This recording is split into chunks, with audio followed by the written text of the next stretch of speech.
So we finished chapter 5 last week. Remember that celebration?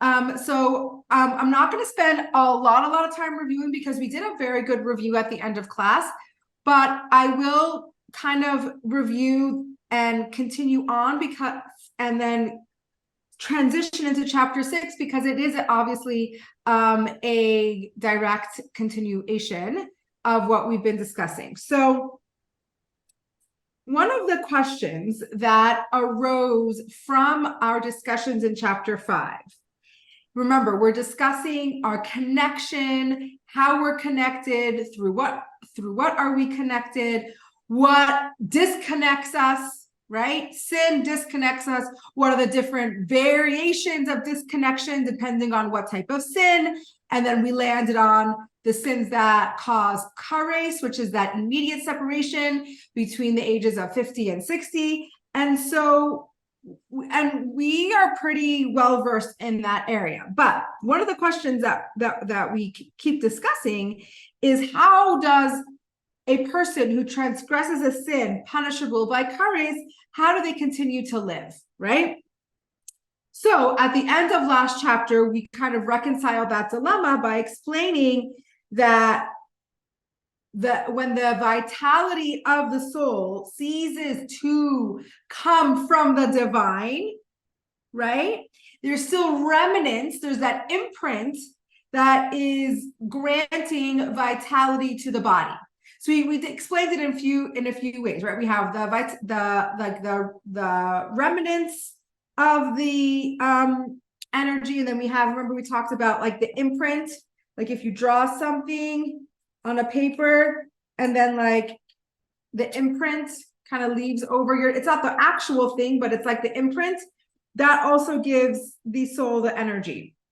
Now that only fuels the rest of the person's life until the maximum age of 50 and 60, right? So let's say a person transgresses a sin punishable by Igeres at age 40, right? How does he not die right away, right? It's because even though he's cut off directly from the divine soul, that there's leftover energy that keeps him going, but it runs out, right? And that surrounding energy, yes, 10 points for you. That surrounding energy that keeps it going till the ages 50 or 60, okay? But that question, we have even like a broader question, right? And it's more complex because we see nowadays that people who commit sins that are punishable by Igeres, okay? And it's not our job to walk around judging people for their sins. We don't really know what's going on in a person's individual life. But we can be rest assured, because there's a lot of the world these days, that there's a lot of people who are doing things that are punishable by Igeres, and yet they live like long, happy lives beyond the ages of 50 and 60, right? And even in a broader sense, this like applies to the world at large. Like, how is the world subsisting on what is it surviving on? Like, what is the world actually surviving on? Okay, you have a question, Carrie? No, you're good. Okay, so according to like our eyes, like our natural like observation, reality doesn't really work this way, right? The world is not receiving all its energy only from holiness, right? Look at the world. Okay, like the world is not only receiving its energy only from holiness, right? Like that's what it looks like to our naked eye. So this question regarding the existence of this world in this day and age and the source of its life force, as well as the individual dynamic, is what we're going to focus on in this chapter. So what we're going to understand is how is the world existing? What is it existing on? Like, how is it still continue to turn? And it can't be that it's receiving all its energy from holiness. And same too on the individual level. Like, how are we at this point knowing that there are definitely many people who are transgressing these sins that are punishable by curse and just continue to live way past 50 and 60 long happy lives, right? Like, how is that happening, right? Like, and this is what I love about Tanya so much, because I think like we could, the Alter could just say like, this is how it works and just trust me, right? Trust me, this is how it works. And there are things in the Torah that we have to do that about. But the Alter Rebbe always tries to explain as much as is possible for us to understand how it works. Because the more we can understand how it works and not just take your word for it, just have faith, right? The better we can connect and the better like we can absorb the information and it makes sense to us. And the more something makes sense to us, the easier it is for us to buy in, right? I actually just read something or heard something somewhere and I forget where it was, but this idea of blind faith, right? Blind faith doesn't get you very far, right? Just blind faith. I'm just going to believe with nothing, no knowledge, right? That only gets you to a certain point. What's real faith, what's real foundational is understanding to a point, to our capacity of understanding, and then using faith to fill in the blanks. Okay, we don't want to have a relationship with God that's only based on faith.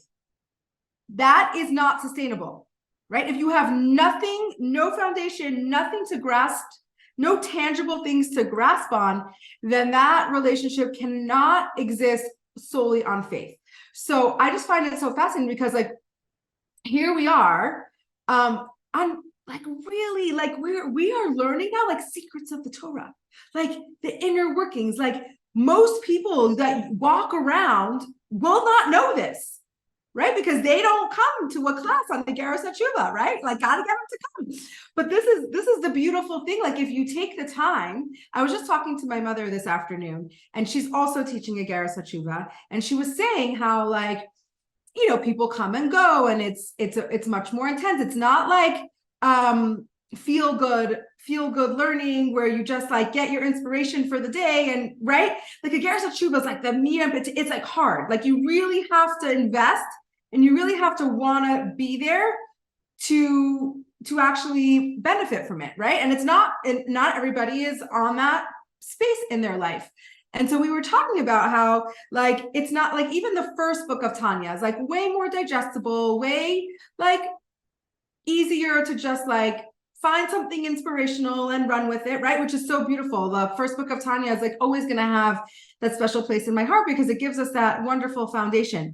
But when you go to the next level and you go to Igeres Hateshuva and it's like, all of a sudden we're like, okay, this is first of all hard, it's uncomfortable, like we're talking about all this stuff that's not like necessarily feel good, right? Like it's really much deeper and much, but then I feel like when you stick it through, the reward is very big. Like you really get to almost get a glimpse of this secret underworld that if you don't actually consciously do, right, doesn't this kind of information is not going to happen by mistake, right? Like you have to really want to get to it. And I think that, you know, for me that's like very motivating and very cool because it's like, you know, you have like another layer of information about how the world works that most people don't have. And I think it really in the end might not seem practical, but in the end, like I always say about Tanya, like even if you think like it's not affecting your day-to-day life, like once you know something, you can't unknow it, right? So let's say the beginning of Tanya, like you learned that you had two souls and they're fighting for each other, right? Once you know that, you can't unknow it. And now, whether you like it or not, that has an effect on how you think subconsciously, right? So that's kind of what we're doing today. So that, excuse the digression, but I just find it so like, oh my gosh, this is very cool. So now, so the fact that severe transgressions sever a person's lifeline, causing actual death, only applies to certain eras of time. Okay, so when would this apply? Like, when did it actually happen that when somebody transgressed a major sin, that their life vitality was cut off? Like, when did that happen? And this occurs when a Jew receives his vitality entirely from holiness, from the internal aspects of the divine will, right? So the sole source of his life and sustenance is coming from what? We know this, guys, because we've talked a lot about it. Havaya, right? The inner will of God. When our whole body and soul is receiving its life force only from Havaya, only from God, if you transgress one of these major sins that like cut you off, you're dead. Because why? You have no backup generator. There's no backup life force. So if somebody transgresses in that time, then there's nothing holding it together. Why is there no back? Why is there no back? Because that life force is only coming from the innermost will of God. There's no like second energy source, which is like our animal soul, right? There's no secondary energy source. And let me see if I answer your question in a minute, and then ask me if you don't. But this happened at the time of the temple. Okay, at the time of the Beis Hamikdash, the entire time that the temple was standing, the divine presence in the physical world was manifested through the temple. So the temple was the meeting point where all holiness was channeled from God, and the rest of humanity received its life force from there. So I know, right? Crazy. So the time of the temple, do you see the little, can you see the emoji? I love it. The time of the temple, everything was, God was revealed. Okay, he was much more tangible. Like, we were able, like, the temple was the physical manifestation of God in this world. Give me 1 second. Now, Forget. It's very, I want you to think about oh my goodness, I am so sorry. Decline. I get FaceTime on my phone, but it's coming up on my computer. What was I going to say now? It's if on the flip side, if you're getting all your energy source from holiness, it's going to be much more rare to actually sin on that level, right? So like, it's a little bit, right? If you're only getting energy source from the direct will of God, like, it's very uncommon that somebody would actually sin on that level. It did happen, but it said, like, if the Jewish court had to put a person to death one time in 70 years, it was considered a bloody court. So just imagine, it means that people really weren't transgressing on that level until, like, I guess it accumulated enough that the temple was destroyed. So did you have a question? Or you're going to wait? What happened to the Ein Sof? Was there no Ein Sof? So the Ein Sof, good question. So the Ein Sof, this Ein Sof, which is like the higher level, like the why am I losing my words? The light, the energy, the infinite light. Yeah, the infinite light of God. That was manifested physically in the temple. So it wasn't at that point a surrounding light. It actually was physically manifested. Now, it still couldn't, because the temple is something physical, right? It's not, and it's still limiting.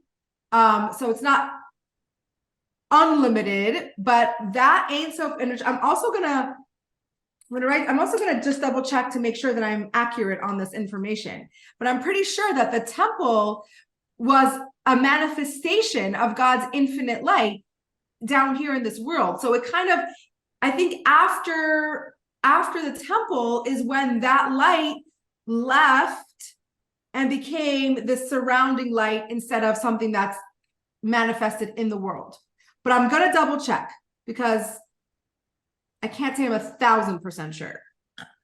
So I'm going to ask, where was Ein Sof during the temple?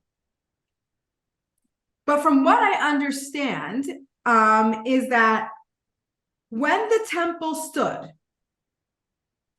when the divine presence resided amongst the Jewish people, every single Jew received his vitality solely from the force of holiness on an individual level. So what happened? There's like a chain. I don't have a working pen. That's very annoying. What happens is that my daughter Hanalea, oh, let me just see over here. She, if I don't have my office locked, she comes in here and makes herself very comfortable. And then I don't have, like, I was looking for a scissors, doesn't exist. All these things that I normally have aren't around. And these pens are not so good, but what I'm going to do is I'm going to draw it for you. So basically there's like a chain of events, right? The vitality. So we have Havaya, right? We have Yud, K, Vav, K, going down into the divine soul. Then it goes to the animal soul and then to the body. Okay, so during the time of the temple, we had Havaya. All the energy source was coming from Havaya, which went, remember we talked about through, it actually starts at the Yud. I'm backwards. Starts with the Yud, goes to the Vav, goes to the Hey, Yud, Hey, Vav, Hey, right? It starts at the tip of the Yud, right? Travels through all the levels of the Havaya, proceeds to transfer into the divine soul, which then goes into the animal soul, which goes into the body. That's how we were sustained in the times of the temple. Havaya, godly soul, then the godly soul energized the animal soul, and then the animal soul energized the body. Okay, so it's like a direct, so all the energy source was coming from Havaya, which is God's innermost will, right? And so when we lost the temple, when the temple was destroyed, it was more than just like a physical destruction of a building, right? As important, even though we know it was an important and sacred building, it wasn't just the destruction of the building that was the problem, right? This Beit HaMikdash, it played a central role in this process that ended up being exile. Because not only were we physically exiled, our bodies were physically exiled. We had to leave Israel and we went to Babylon, wherever else we ended up. Our soul, our God's Shekhinah, God's presence. You ever heard of the word Shekhinah? Right? So God's feminine presence, it's actually very significant that it's the feminine presence of God, because it's like the mother, like we were separated from our mother, right? The Shekhinah got exiled as well.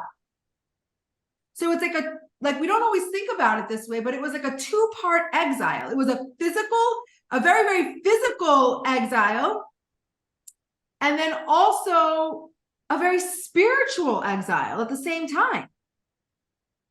Because the Shekhinah now that was able to have a home, and it was revealed, and the source, and it's the place, that its dwelling place that it rested and allowed for the whole world to revel in God's presence, was destroyed physically. And then where did that spiritual presence go? Okay, that's what we're going to find out. That's what we're going to, so then now that we're not getting our sustenance from pure holiness anymore. Now what happens, right? What happens? What's our day-to-day life look like right now? How is the world being sustained, and how is our soul being sustained? Yes, you have a question? Hi. Hi. Yes. So you Tell me your answered name. a Tell me your name. Vilma? yes, I'm Okay, hi. Vilma. Okay, I just wanted to make sure that sometimes, I don't know, like the name isn't matching the person. I just want to make sure like that's your name. Oh, So the temple that was destroyed, is any remnant a part of the Western Wall? Like, no.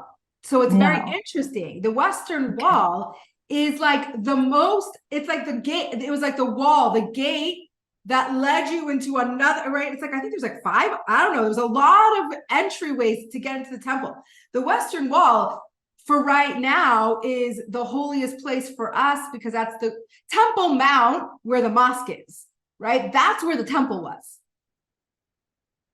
Yeah, but it seems to me the question that I pose is Yeah, that if all this spiritual energy existed, that's the only remnant that survived. There's people who've had experiences and feel things, and the air is rarefied in Israel to the point that it's more spiritually accumulated there, for sure. like A hundred God's percent. presence. But there's this lady, and there's people who tell me their stories Yeah, who went there recently, and yeah.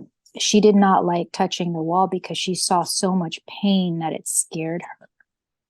Okay, so I'll tell you, first of all, I just got chills. And second of all, I'll tell you that these people who are energetically sensitive, it's amazing, right? So people can be much more energetically in tune. Like I would like to say that like I feel energies, but not on that level. Like I don't feel and see those things, but I know people personally in my life who are very energetically sensitive.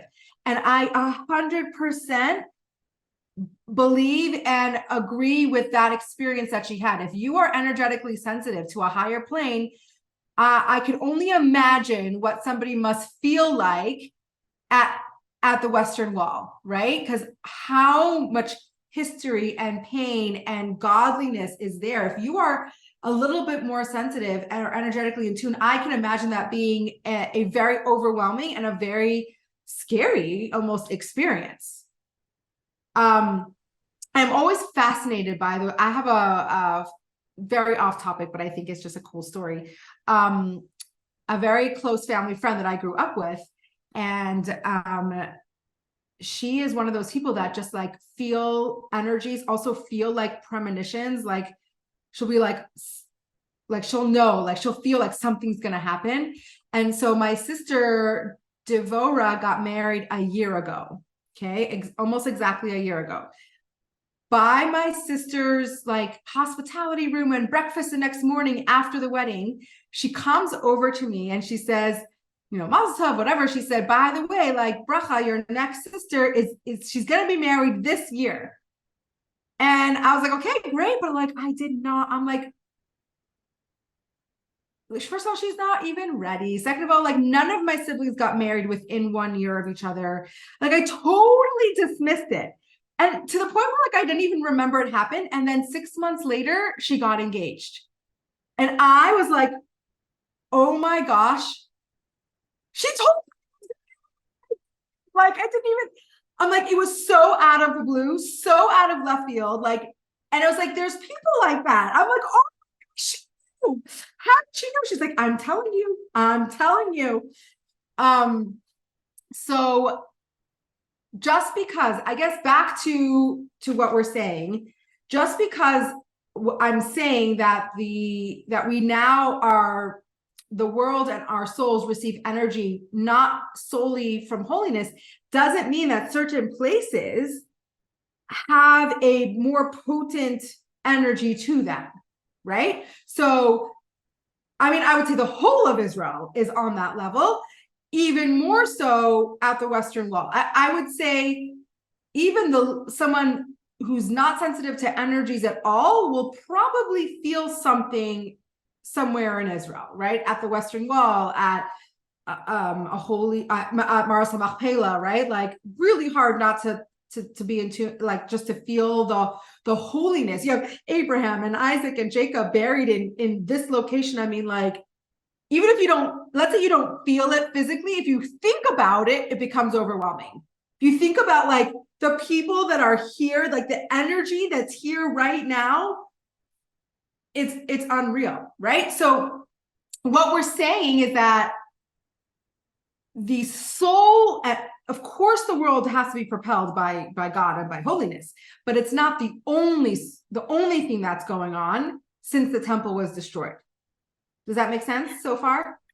So yeah, so there's these experiences that I've had, and I've never been to Israel, but I do talk to a lot of people, and I'm like a sensitive person, and Mm-hmm. I don't know what I would feel there, but I've met a lot of Jewish people, and whenever the Shekhinah is spoken about, like I think about the Shabbos, the people Mm-hmm. at the shul, because anytime I've been with people that really are there to pray, like I've felt that peace, and other people that are not Jewish can feel the peaceful presence of the Jewish people. So the Shekhinah does rest like on the Jewish people, like in For particular sure. times. And there For are some sure. people that are on a different level. They're mystical in ways that have echoes of emotions that I can feel something that they've done. Like these are Well, then you Kohanim, are a these are, highly energetically in tune person, which but is it's not so just cool. me. It's not just me, because I've seen other people interact with the same people and their reactions like manifest the same thing that I For sure. For sure. felt. I think it Whether also, they're aware of it, that it comes from that person, I don't know if they're exactly. aware. I'm A lot aware of of it. times it's coming from that person who's super, super holy. Like, for example, the one I mean, I've experienced and I can give you is the Lubavitcher Rebbe, right? Like, there was nobody who was in the Lubavitcher Rebbe's presence who didn't feel something holy.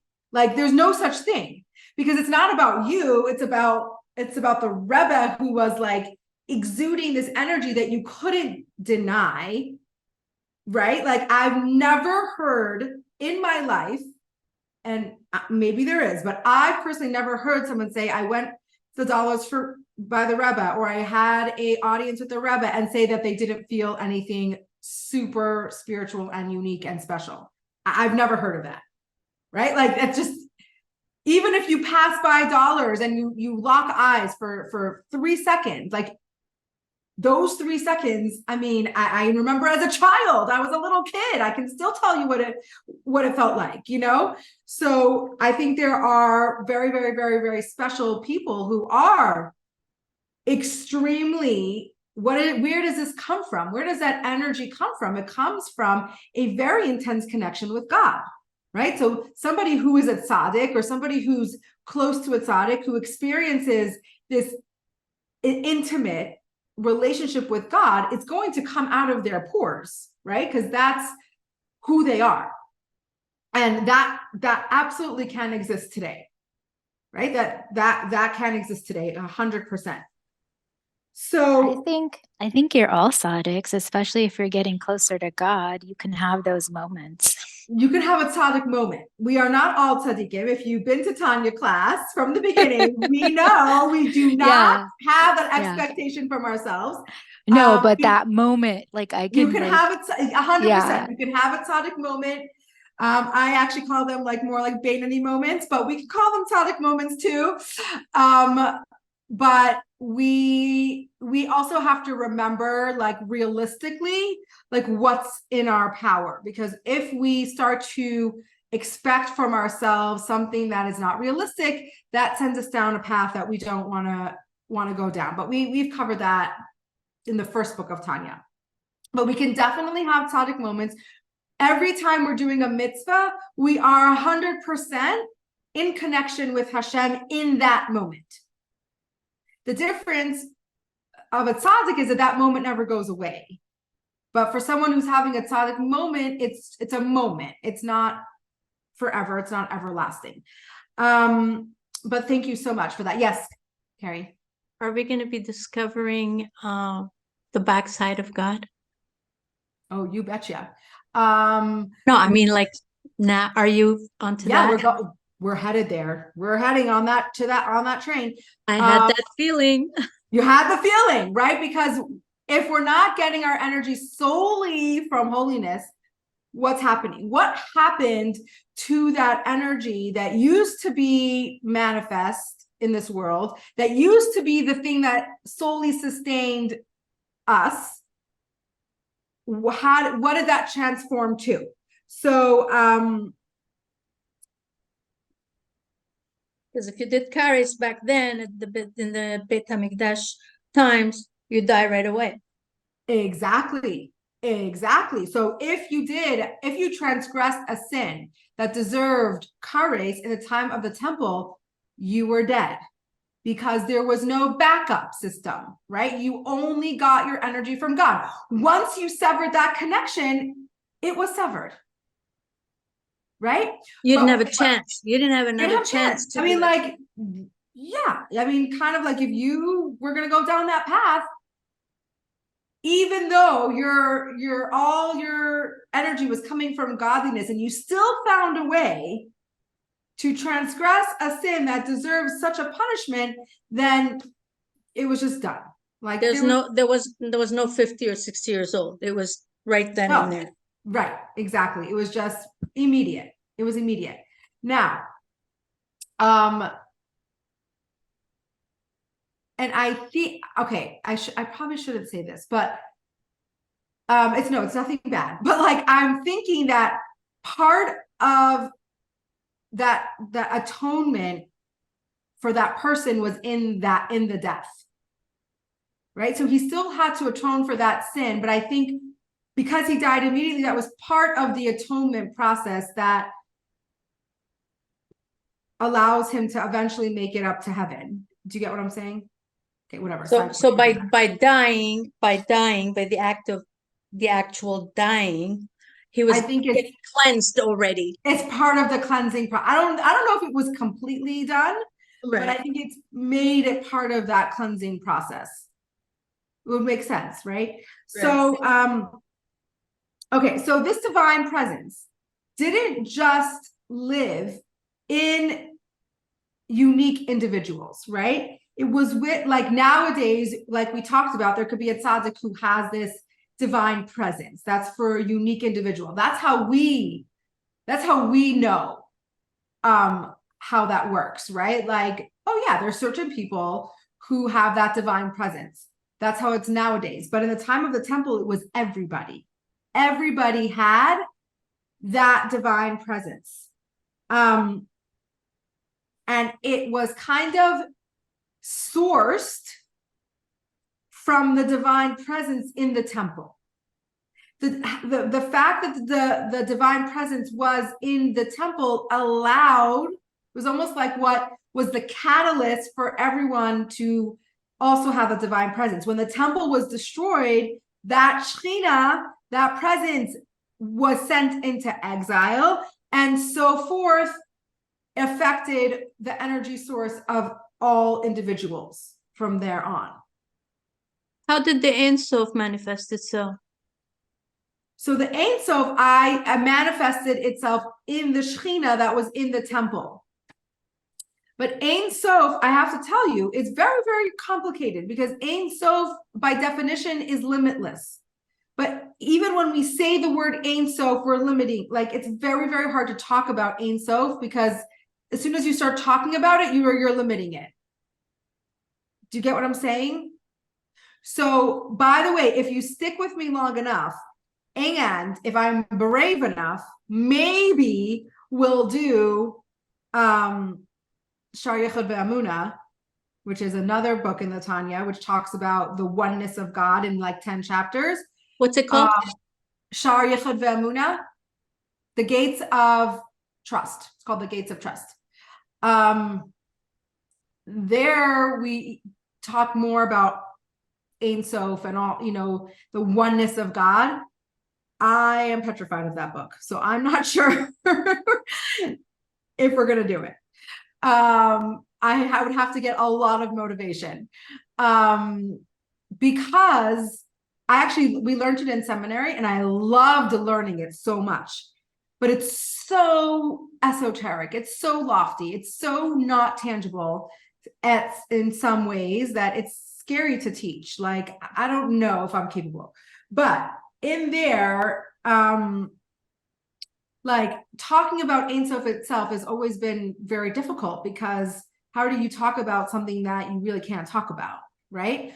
But what I am going to find out specifically is, where was the Ein Sof in times of the temple? Question, meaning, was there such a thing as a makif energy in the times of the temple, right? Or was it just God was comfortable enough to be here and there was no like hovering, right? Because now we have that hovering energy, which I think is, in my understanding, I think is where that energy that used to be down here was exiled to now not being allowed into the world. But was there another level of surrounding energy that existed in the times of the Beis HaMikdash? That I don't know. It's a very, very, very, very good question. Okay, so I'm gonna find out. But it doesn't, like, we can still doesn't, like, this, whatever we're saying still makes sense. What we're saying is that there was the divine presence that lived in the temple, that lived and concentrated in the Holy of Holies, right? Because there was a source for that energy in the world that allowed for us humans to be sourced with that energy. And so when transgression occurred, especially transgression that required kares, it severed the person's connection permanently, because the soul energy was godly, and so there was nothing really left over to keep that soul going like there is nowadays. Are you talking about the animal soul? Yeah, yes, animals, because remember with my little chart, the animal soul was getting its energy from the godly soul. Right? In times of the temple, it was a direct, this was the cord, right? This was the cord. It went from Havaya, the energy went through the godly soul to the animal soul, then through the animal soul to the body. And that is the energy of Havaya. So even the animal soul was being vitalized. Is that a word? Right? Why not? Through the godly soul, which was being energized through Havaya. Yes? Yeah, I'm getting confused. It's okay, right? This is, remember what we talked about. This is the first layer. Don't worry, the altar is going to repeat it. We're gonna we're gonna continue going. It's gonna unravel. We're gonna have layers and layers. This is the first time you're hearing this, okay? It's not supposed to land and make complete sense. But like, we're now getting introduced to new ideas. Okay, so sit with it. Sit with it for a little bit, right? We'll think about it. We'll come back to it, and then slowly but surely, for me, I thought like last chapter 5 was never going to make sense, right? But at the end of it, we actually got a really good idea of what we were talking about. Like, we really grasped it. But it took time, right? Layer after layer. So when now you're just talking, this whole time you're talking pretty much about the times of the Beit HaMikdash. Yes, we didn't get to nowadays yet. Okay. We do not know what, like, okay, now that, okay, so the Shekhinah was exiled. Okay, now what? We did not talk about where that energy transferred to. Okay, so we don't know that yet. Now,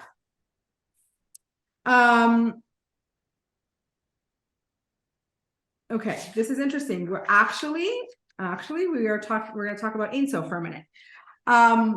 So remember, the name of Havaya is the pathway through which the divine sustenance and life force is drawn from Ein Sof to the reality, Okay, so Havaya is the bridge.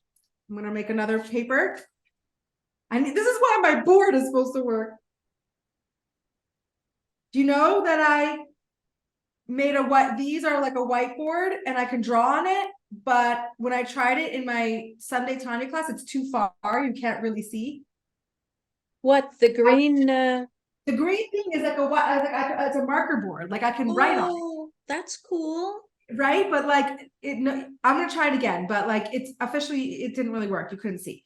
Okay, now this is gonna be good. Well, if you pull your chair back, then you can write on Ein it. Sof, Havaya is what bridges Ein Sof and reality. Okay, so Ein Sof is this infinite, power of God, right? Havaya processes that Ein Sof and makes it tangible enough that it can come down into reality. But I thought Havaya was on top. Havaya is on top of us. Havaya is on top of reality, but Ein Sof's on top of Havaya. Right? Remember, it's the hovering. It doesn't, right? Remember, Ein Sof doesn't penetrate, right? So Havaya is what processes the Ein Sof and makes it reality. Okay? But Okay? isn't Havaya Hashem? Yes, Havaya is the innermost will of Hashem. But remember, there's levels. God is infinite. Like there is levels upon levels upon levels of God. Right? So even below Havaya, there's Elohim. Elohim is also God, but Elohim is a lower level of God than Havaya. Okay. Right? So Ein Sof is that name of God where we're like, we don't know what else to say. So we call it Ein Sof literally means no end. So is it another name for God? No, it's not. Yes and no. You don't really use it as a name of God. You use it when you want to talk about God in his limitless, infinite form. The highest form. The highest form that we can talk about. I don't know, it's so confusing, but like when we want to say that God is unlimited without end, we say Ein Sof. Okay. Okay. But then how does Ein Sof, it needs a bridge to come into reality. So Havaya is the bridge that takes Ein Sof, takes this like limitless, formless thing of God and draws it down and brings it to reality, right? Because we know it from our other chart, right? Havaya goes to our soul, to our animal soul, to our body, but it's drawing from the infinite levels of God. It's just making it, it's like the portal in which God comes through is Havaya. You with me? Yeah. Okay. Remember, don't get freaked out. Like we are doing really good stuff. So this divine emanation, right, flows from the divine will, right?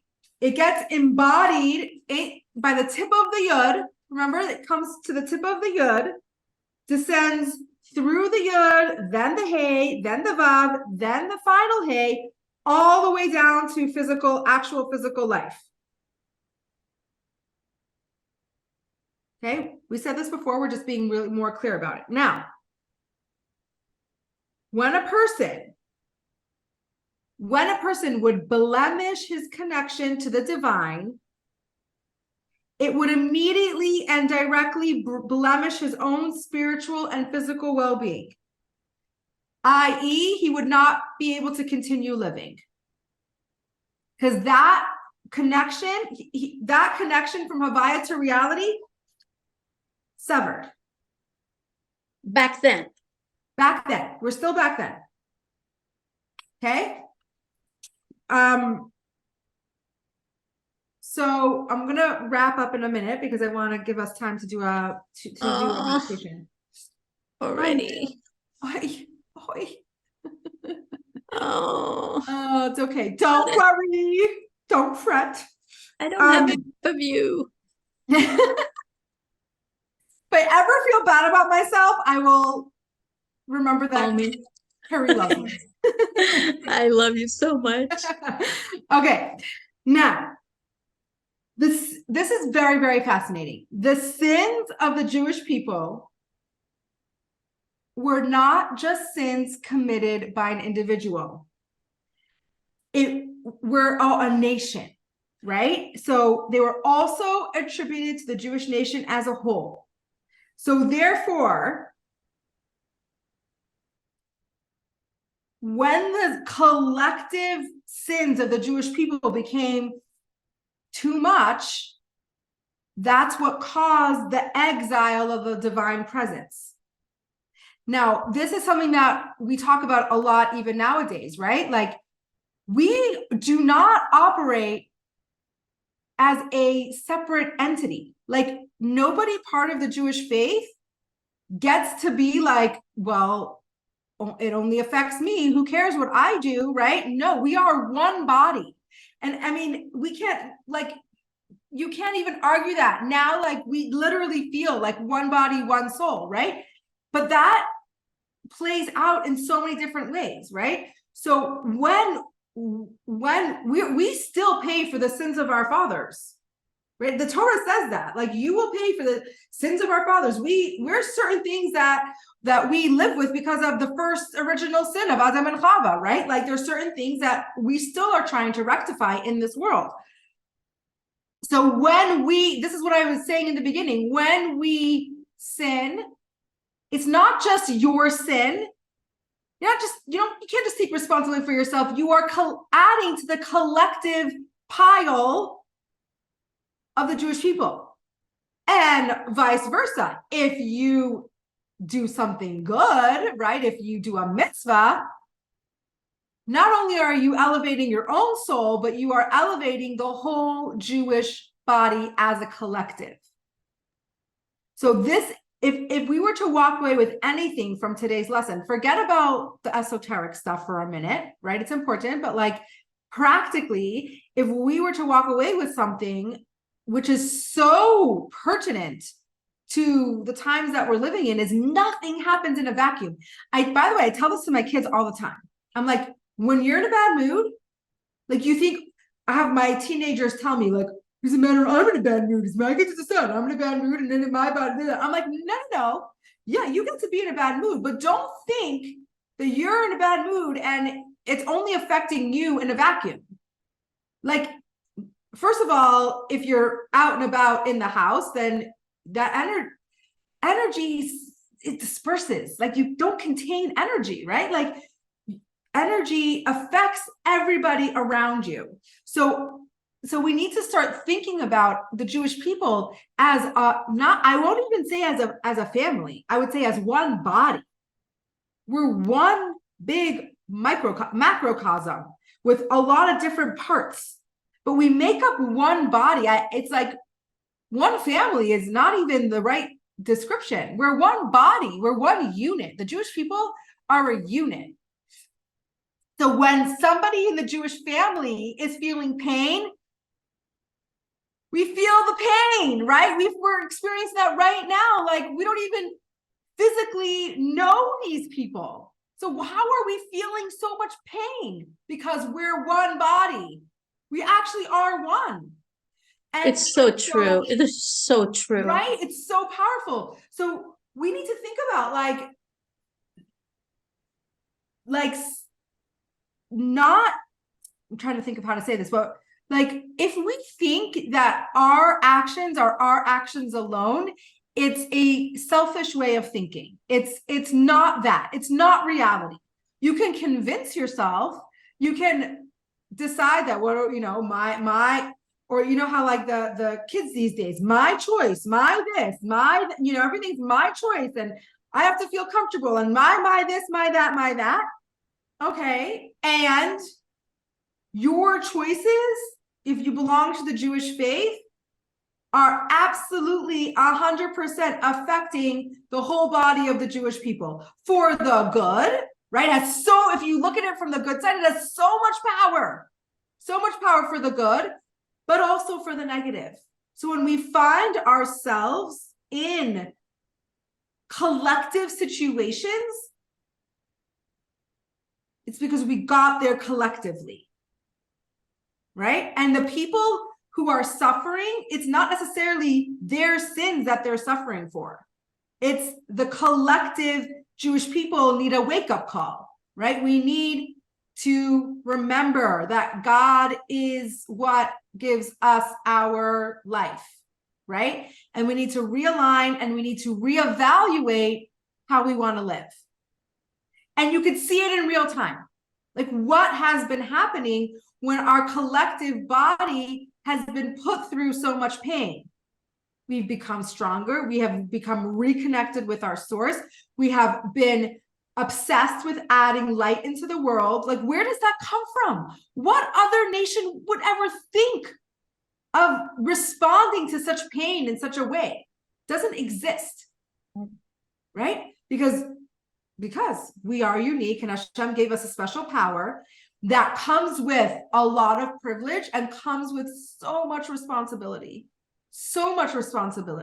And when we forget about the responsibility that it comes with, we have to remind ourselves, and we have to remember that we need to realign with what matters, right? So Isn't this why God is waiting for every single one of us to do all the good deeds and to become one for him to bring Mashiach?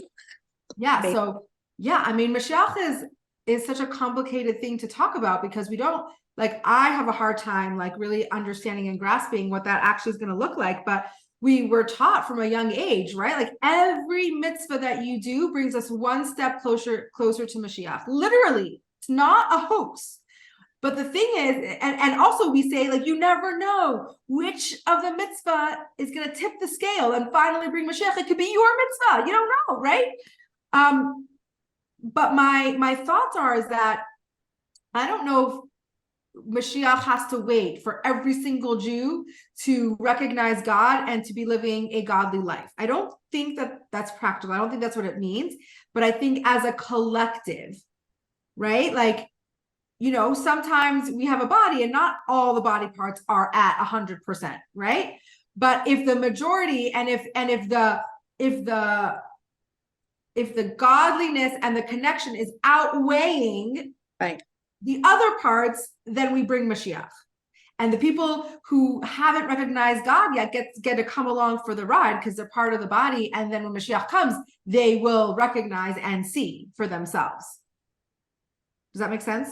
Beautifully said. But I'm not an expert on Mashiach. Like all I know is that we believe in him and we believe that it's coming and we work every day with and what I know for sure is that our actions and what we choose to do brings that Mashiach energy, right?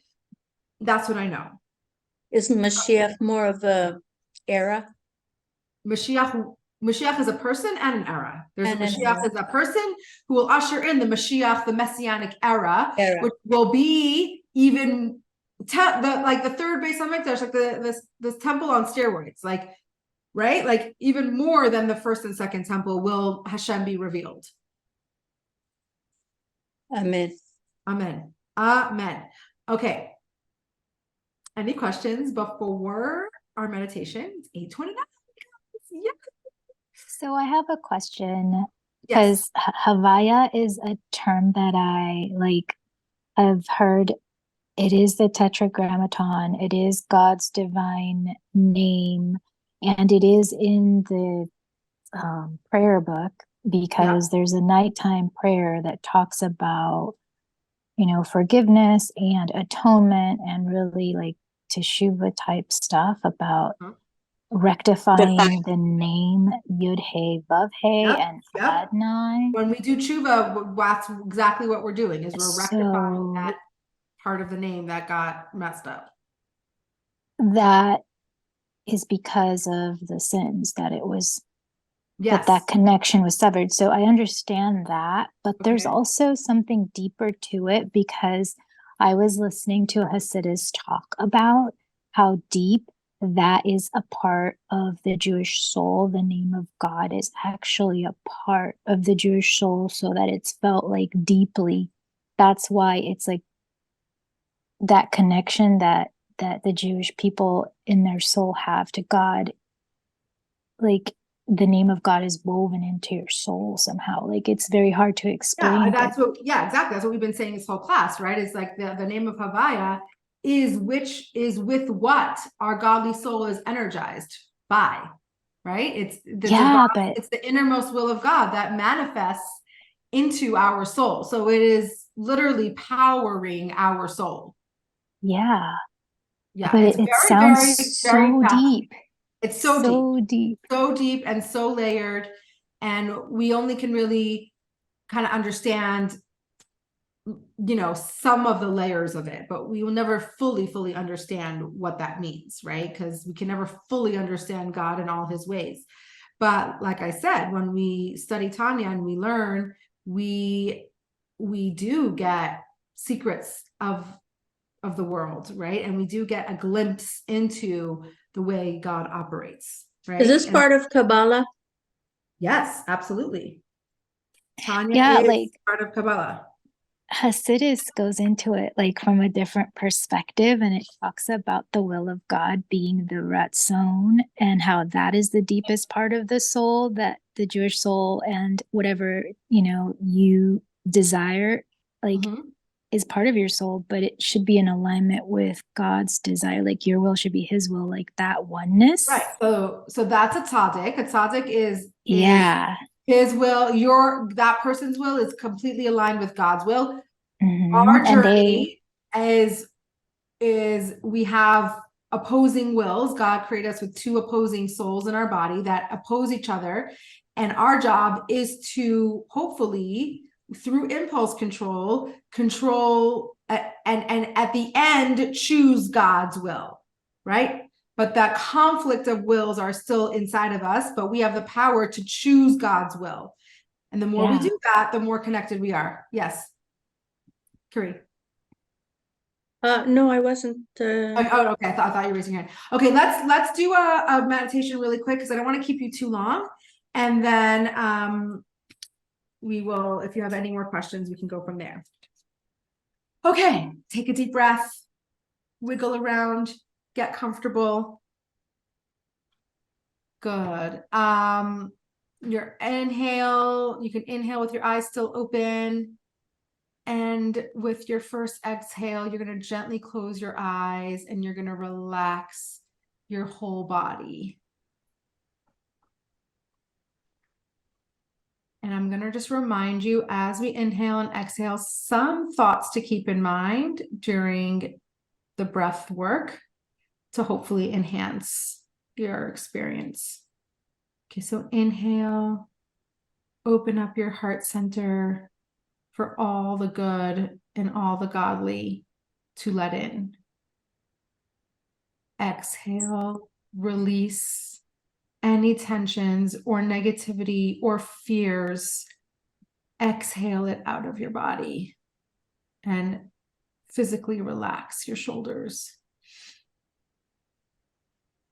Inhale. Remember when we learned our breath is God's breath. It's one of my favorite things. So when we breathe, Hashem is breathing with us.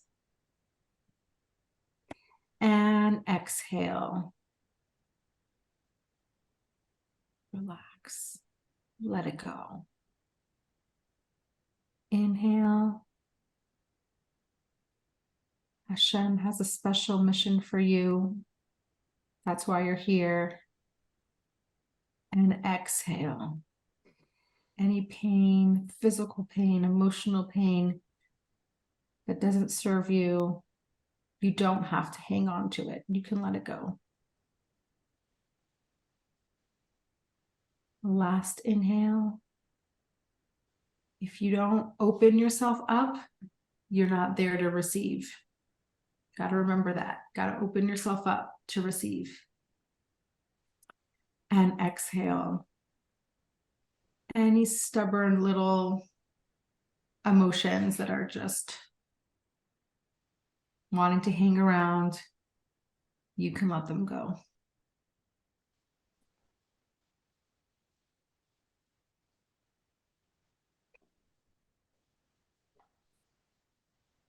Let your breath return to its natural rhythm. Just let it go.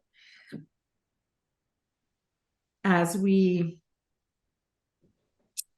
think about some thoughts that we want to take home with us.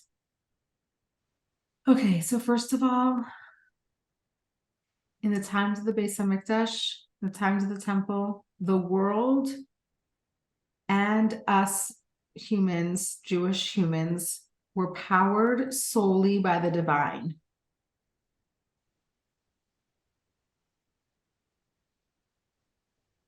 When the temple was destroyed, not only was it a physical destruction, but it was also a spiritual exile. God's presence left the world and therefore is not the sole power of our beings.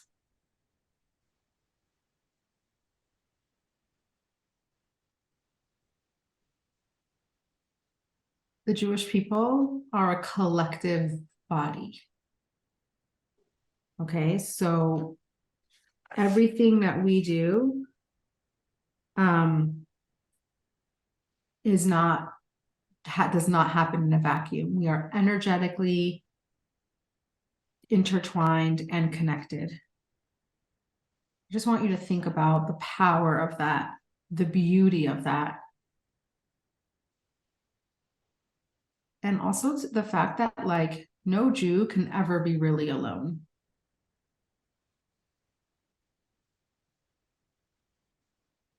We have a built-in connection, support, love.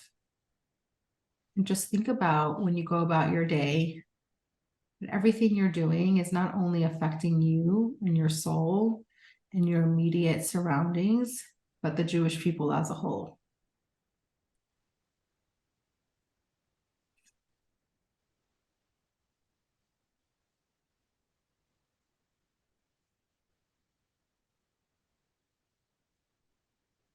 Bring your attention back to your breath.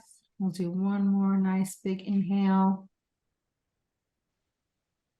One final exhale. Let your whole body like sink into its seat.